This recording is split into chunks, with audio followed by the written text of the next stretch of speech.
In the morning, Adam ate a donut and left his mother a note. Be back soon. He drew a little stick figure for B, showing himself on a bike. He carried the bike out to the street. It was early. Sleeping houses, shiny lawns. Their paper hadn't been delivered yet. Not a car in sight. Nobody around but him. On the way to the cannery, Adam kept thinking that if Davy didn't show up, it would be a relief. He wouldn't have to say anything or make excuses for not wanting to go fishing.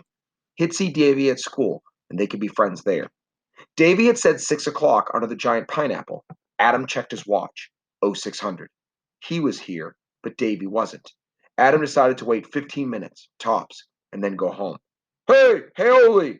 It was Martin, the big Hawaiian kid, pedaling a bike with Davy sitting on the crossbar holding the fishing poles. Adam! Davy held up some poles. I got one for you, too. Now was the moment to tell Davy, I'm not going fishing. Can't, sorry, something's come up. Simple. But saying it to Davy's face was a lot different than thinking it. You're late, he said. Davy gestured to Martin. I had to wake him up. He sleeps like a pig. Like a pig, God, Adam said to say something. Martin belched. He took the poles and lashed them to the crossbar on Adam's bike. Say it, Adam told himself. But the poles were tied to the bike, and all the things he thought to say sounded like lies and excuses, which they were. It would be stupid to say anything now. Davy wouldn't understand. And Martin? Adam didn't even want to think what Martin would say. They rode out to Kamehameha Highway, going west toward Pearl Harbor. Adam watched Martin's broad back, the bike going from side to the other, one side to the other, as if he owned the road. We're fishing in Pearl? Adam said. Davy looked back and nodded. They were pedaling over the road. It dipped and rose. There was almost no traffic.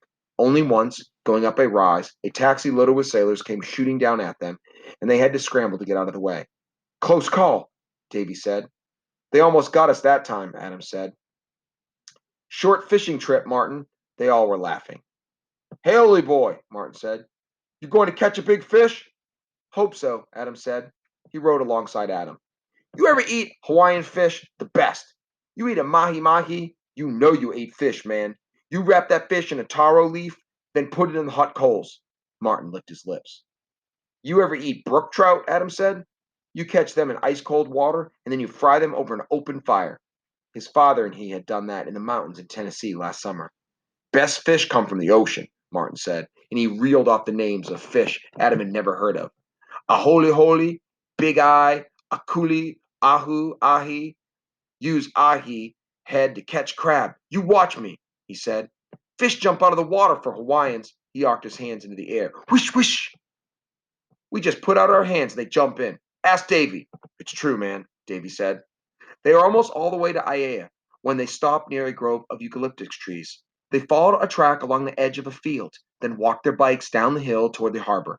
Spread out before them were white oil storage tanks and red roofed buildings of the naval station, the destroyers and cruisers bunched together, and the dark bulk of Ford Island. They stashed their bikes in a bamboo thicket and walked along a French wire fence.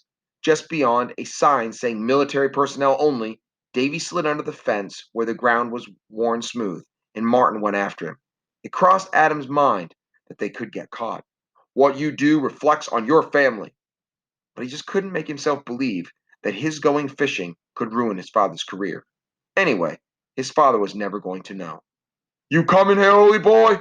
Martin said, and Adam slid under. It was as easy as that. They scrambled down to the water's edge, sending stones tumbling.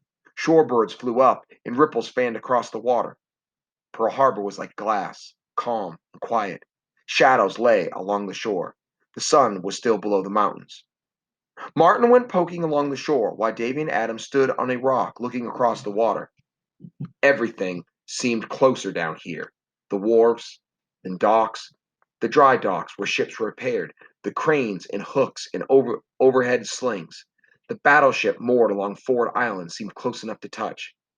It's like a pearl, Davy said. What? The harbor? The light. Adam nodded, and they just stood there for a while looking at everything. What are you doing? Martin called. Come here. He had a cigarette in hand, and he was squatting over a little pile of rocks. We ask Stonefish God to help us out. Ku'ula, he said. Bring us lot of fish. He blew smoke over the rocks. Okay, now the fish are going to come to us. Davy took the cigarette from Martin, puffed a couple of times, and blew smoke over the stonefish god. He handed the cigarette to Adam, who did the same. My dad give that to me, Martin said. He said, "Here, son, have a good smoke." Some story, Davy said. Martin was looking at the battleships lined up along Fort Island. Look at those big buggers. Which one's your father's? Adam pointed. The one closest to us is the Nevada, and just 4 of that is the Arizona. That's my father's ship. Look at all those guns. How many? 12 14-inch guns. Martin whistled. Whew. Those big battleships, they're bigger than 2 football fields put together.